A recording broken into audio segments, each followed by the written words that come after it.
Bonjour à toutes et à tous, bienvenue à ce nouveau Good Morning Market du mardi 26 avril 2022. Donc hier, lors de la séance de lundi, ce fut une séance baissière et nous l'avons dit, hein, c'est la Chine, la pandémie en Chine qui a inquiété, ce qui pousse à se questionner sur la croissance mondiale. Alors hier, les indices européens ont donc terminé la séance en baisse. Le DAX a perdu 1,54%. Et il a atteint son plus bas niveau depuis la mi-mars. Et donc, hein, nous l'avons dit, ces craintes concernant un éventuel ralentissement de la croissance économique ont pesé, mais il y a aussi l'imminence d'un cycle de resserrement de la politique monétaire qui ont donc éclipsé cette victoire d'Emmanuel Macron aux élections présidentielles. C'était une bonne nouvelle, bien entendu, pour les marchés. Malheureusement, cette nouvelle a été éclipsée par tous ces facteurs qui sont donc source d'inquiétude pour les investisseurs. À noter, le seul chiffre d'hier était donc ce chiffre concernant le moral des entreprises allemandes, un chiffre en augmentation, hein, c'était assez inattendu, à 91,8 points en avril contre 88,3 en mars. On notera également, concernant l'Ukraine, le Royaume-Uni va supprimer les droits de douane sur tous les produits qui sont importés d'Ukraine. Alors, un petit tour en Chine. Les autorités chinoises soupçonnent donc que le Covid s'est propagé sans être détecté pendant une semaine dans la capitale, Pékin. Et donc, les officiels ont révélé que Pékin va étendre les tests de masse à toute la ville dès à présent, et ce jusqu'au 30 avril. On notera également à Wall Street, on a commencé en forte baisse, hein, comme en Europe, mais Wall Street a réussi à défier le sentiment global de marché, et le Nasdaq a réussi à effacer ses baisses initiales pour terminer en légère hausse. Le Dow Jones et le S&P 500 ont perdu 0,55% et 0,70%. On notera la hausse de Twitter, une hausse de 5%. Après, lorsque l'on a appris que Twitter était en pourparlers avancés pour son rachat par Elon Musk, et donc cela semble se confirmer. On notera également Coca-Cola qui a progressé après avoir annoncé des résultats meilleurs que prévus pour le premier trimestre. On passe à présent au marché pétrolier qui a marqué un creux, on le voit ici sur le pétrole WTI et sur le Brent, hein. On a donc prolongé les baisses de la semaine dernière, hein, et pour cause, la détérioration des perspectives concernant la demande chinoise. Et on attend à présent des sanctions de l'Union européenne. Ce sera le sixième paquet et ce sera contre les importations de pétrole russe. Ça pourrait être dévoilé un peu plus tard cette semaine afin de maximiser la pression sur la Russie avec un minimum de dommages collatéraux. À mon avis, ce ne sera pas évident. Et donc, dans ce contexte-là, le Brent est tombé sous le seuil psychologique des 100 dollars le baril. On a réussi à les regagner à l'heure actuelle. Le WTI est allé chercher les 96 dollars le baril. On est en train de tenter de rallier les 100 dollars le baril également pour le WTI, mais prudence, parce qu'il y aura des résistances, et ce sont ces SSB ici, légèrement sous les 102 dollars le baril pour le WTI et aux alentours des 106 dollars le baril pour le Brent. À noter également, concernant le conflit en Ukraine, le ministre russe des Affaires étrangères, Lavrov, a déclaré que l'OTAN mène une guerre par procuration contre la Russie en armant l'Ukraine. Et malgré les récents rapports, hein, des médias qui indiquaient que la Russie ne souhaite plus négocier avec l'Ukraine, Lavrov a également déclaré que son pays continuera à s'engager dans des pourparlers de paix. On passe à présent sur le métal précieux qui a marqué un creux, qui a reculé de plus de 1,5% pour passer sous la barre, le seuil symbolique des 1900 dollars l'once. L'argent a chuté à un moment donné de 3% pour aller chercher les 23 dollars 40. Alors on se redresse à l'heure actuelle sur l'or, hein, on est déjà à 1904 dollars l'once. Vous pouvez le voir ici, et la prochaine résistance sera notre Kijun, donc, et on va voir cela plus dans le détail, mais en tout cas on a réussi à sauvegarder les 1900 dollars l'once. Donc pour le moment, il n'y a pas péril dans la demeure concernant le métal précieux. Ce qui a pesé, bien entendu, c'est la vigueur du dollar américain, les rendements élevés, et donc, hein, cela a poussé les investisseurs à se détourner des métaux précieux. Les crypto-monnaies ont également subi des baisses conséquentes, Mais les acheteurs ont réussi à stopper ces baisses justement. Le Bitcoin se négocie à l'heure actuelle aux alentours des 40 500 $ et l'Ether a réussi à aller tester les 3 000 $, mais il ne parvient pas à se hisser au-dessus. Il y a un nuage relativement fin en données H4, donc peut s'attendre éventuellement à ce que l'Ether parvienne à le faire. Ça dépend bien entendu du sentiment général de marché, ça dépend des publications d'entreprises, hein, parce que on l'a dit, il y a une forte corrélation entre les valeurs technologiques et les crypto-monnaies. Et aujourd'hui, on prendra connaissance des chiffres trimestriels de Microsoft et Alphabet. On prendra connaissance également des chiffres de Visa. Alors, on notera tout de même, hein, que tant que je parle des actions américaines, Twitter a gagné tout de même plus de 5%, hein, 5,6% hier après les nouvelles concernant le rachat par Elon Musk. Donc voilà pour le contexte général de marché. Hier, donc la séance était dominée par la version au risque. Aujourd'hui, il est l'heure du rebond, hein. On peut le voir ici, le DAX qui est allé chercher un creux, très précisément ici les 13 880 points.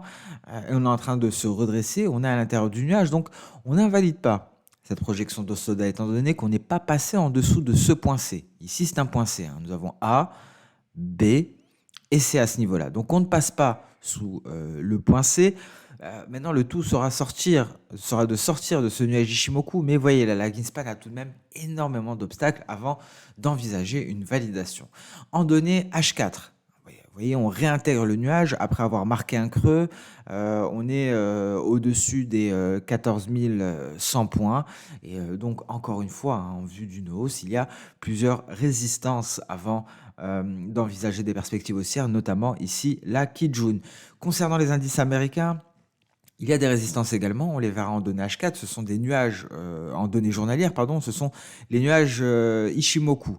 Concernant les valeurs technologiques, on n'est pas encore arrivé à ces résistances, hein. Donc ici, vous voyez le Nasdaq, déjà en données journalières, qui va devoir s'attaquer au nuage et qui s'est échappé de cette zone, hein, cette zone qui correspond à la zone de bear market, hein. C'est la seconde fois qu'on intègre cette zone et c'est la troisième fois, pardon, hein. Vous voyez ici, ici et ici. Donc on tient bon, on ne passe pas en bear market pour le Nasdaq et on va tenter de s'attaquer au nuage. Ici, tout reste à faire encore une fois, même en données H4, franchir la Kijun, tenter de franchir le nuage. Donc ce n'est pas gagné pour le moment.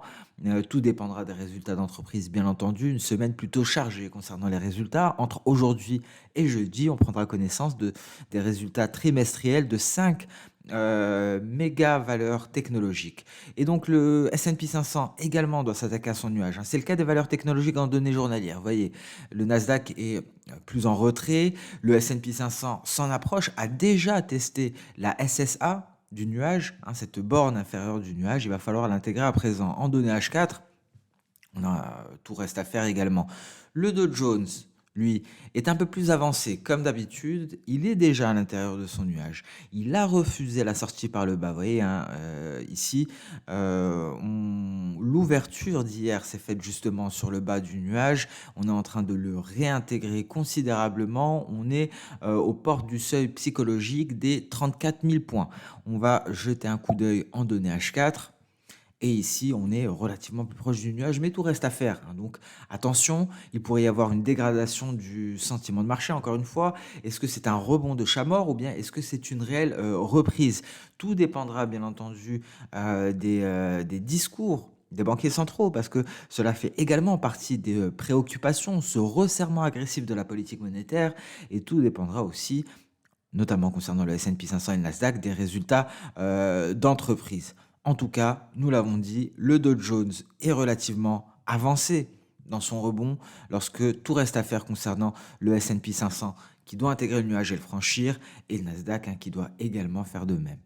Donc, un rebond à Wall Street, un rebond en Europe, mais ce rebond n'est toujours pas confirmé, hein. Il pourrait y avoir un changement brusque de sentiment de marché selon les différents catalyseurs. On passe à présent sur le compartiment des crypto-monnaies avec comme vous pouvez l'imaginer, un rebond à l'image des valeurs technologiques, hein. Vous voyez, ici, on a tout de même tenu cette oblique haussière. Alors ici, j'ai un canal, hein, haussier et j'ai tracé cette oblique en rouge, en pointillé, une oblique qui relie plusieurs creux, hein, de court terme, et ça a contenu la baisse.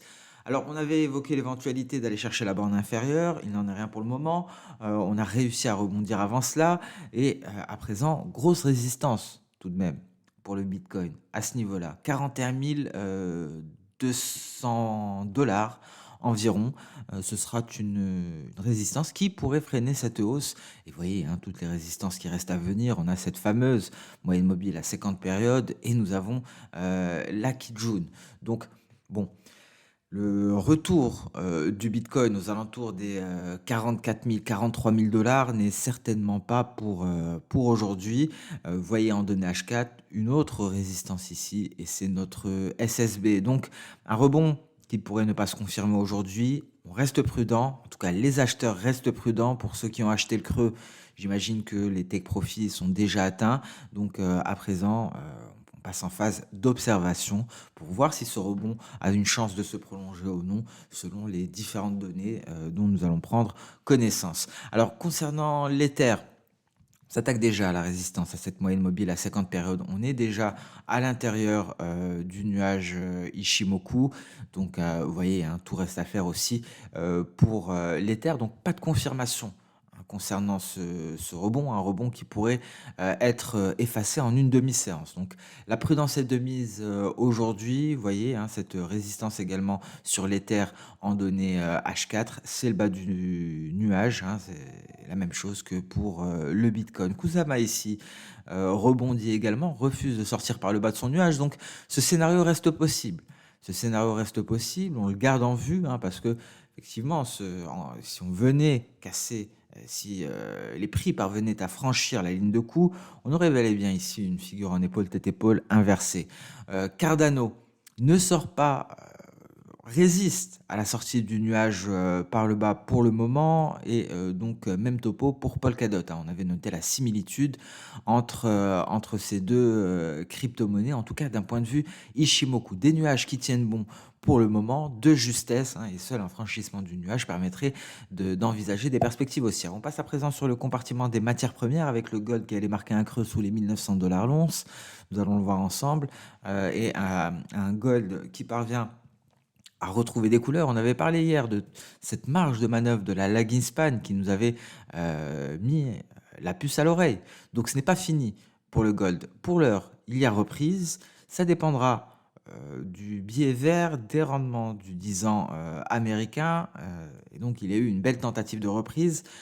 Peut-être un pullback sur les 1900 $ l'once avant de repartir des plus belles vers les 1911, voire les 1920 $. Parce que ici, nous avons surpassé une projection d'Osoda. Donc, personnellement, je m'attends éventuellement, en tout cas, c'est une configuration que l'on voit très souvent, je m'attends à un éventuel retour sur la Kijun aux alentours des 1925 $ l'once. Donc, à suivre pour le gold qui pourrait effectuer un pullback sur les 1900 $ l'once avant éventuellement de repartir en direction de cette projection d'Osoda qui a été surpassée. Une projection d'Osoda qui a permis de finaliser cette vague baissière en A, B, C et D, mais on est allé beaucoup plus bas. Et lorsqu'on constate ça sur un marché, on a très souvent, on constate un retour vers cette projection d'Osoda pour aller se hisser au-dessus. Pétrole WTI, peut-être l'heure de la reprise également, après avoir marqué un creux. On est à 99 $ le baril, nous en avons parlé en introduction.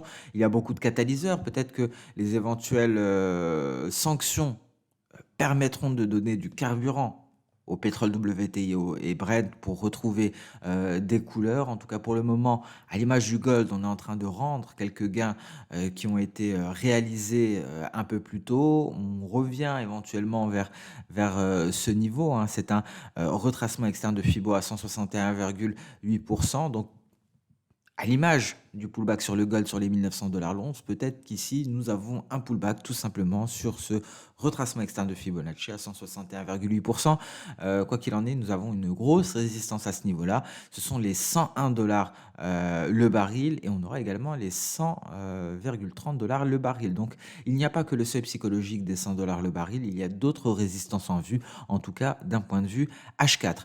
Le gaz naturel, cette fois-ci en H1, parce que c'est plutôt intéressant. On a parlé de ce graphique en données H1. Ici, on a eu un beau signal lors de la cassure de l'oblique baissière qui relie les différents sommets depuis le 18 avril. Vous voyez, ça relie deux sommets, celui du 18 avril et celui du 22 avril. Alors, la cassure de ce niveau-là est un signal d'achat d'un point de vue du chartisme. La sortie par le haut du nuage est un signal Ishimoku. Tout ce qui nous manque, vous l'aurez compris, c'est une lagging span qui s'en libère, qui se libère de ce fameux nuage. Et donc pour cela, il faudra que le gaz naturel parvienne à se hisser au-dessus des 7,050.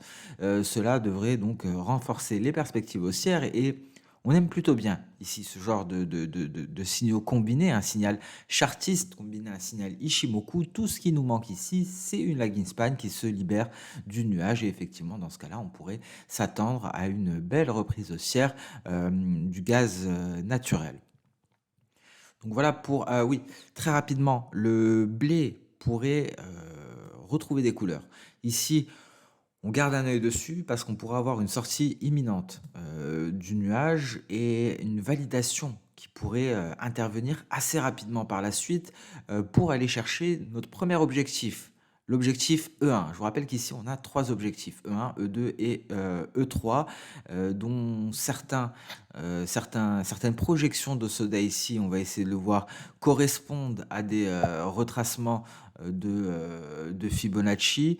Alors ici, je vais remettre les E3, hein, j'ai enlevé le multiplieur, donc je multiplie par 3, je vais simplement enlever l'épaisseur pour une meilleure visibilité. Donc vous voyez, le E1 correspond au retracement de Fibo à 50%, le E2 intervient juste avant le retracement de Fibo à 78,6 et le E3 correspond au 100%, donc au retour sur les sommets. Un coup d'œil sur ce graphique mensuel hein, du blé, c'est un graphique d'ailleurs que l'on surveille depuis de nombreux mois, bien avant le conflit, l'invasion de l'Ukraine par la Russie. Et souvenez-vous, on avait dupliqué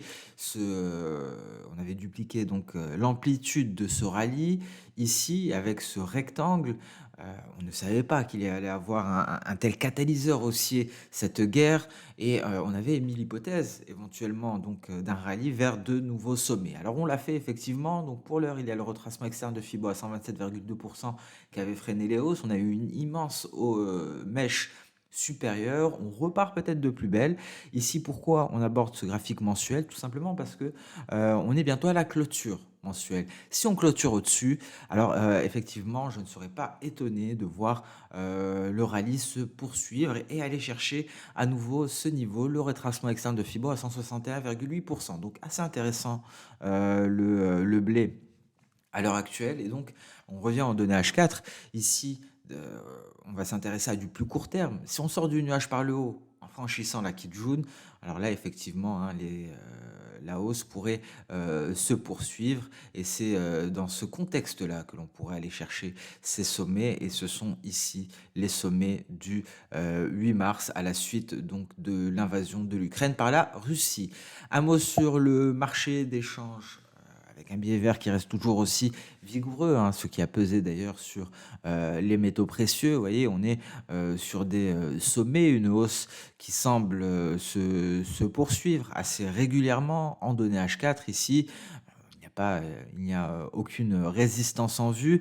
Cela a pesé bien entendu sur l'euro-dollar, sur le GBP USD aussi, on va le regarder assez rapidement. Alors l'euro-dollar qui se maintient sur le support des 1,07, dernier rempart avant les 1,06, niveau à aller chercher si ce support venait à casser. Hein. Vous voyez, c'est un gros support qui avait été testé précédemment, il y a 2 ans de cela, en mars 2020, et c'est le prochain support qui pourrait céder et renvoyer l'euro-dollar vers les 1,06. Le GBP-USD, lui, est allé chercher un support que l'on avait marqué il y a assez longtemps. Hein, vous voyez, celui-ci en jaune.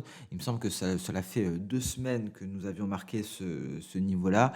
On est allé le chercher. Si ce niveau cède, la baisse devrait s'approfondir. Donc, au vu de la configuration sur le GBP-USD, au vu de la configuration sur l'euro-dollar, je pense que les baisses devraient se poursuivre sur ces deux paires de devises, donc le GBP-USD l'USD et l'euro-dollar, ce qui devrait intervenir en parallèle avec une poursuite haussière du billet vert. Donc voilà pour le marché d'échange et sur ce Good Morning Market touche à sa fin. Merci à toutes et à tous pour votre attention. Je vous souhaite une très bonne journée et on se donne rendez-vous dès demain pour le prochain Good Morning Market. Au revoir.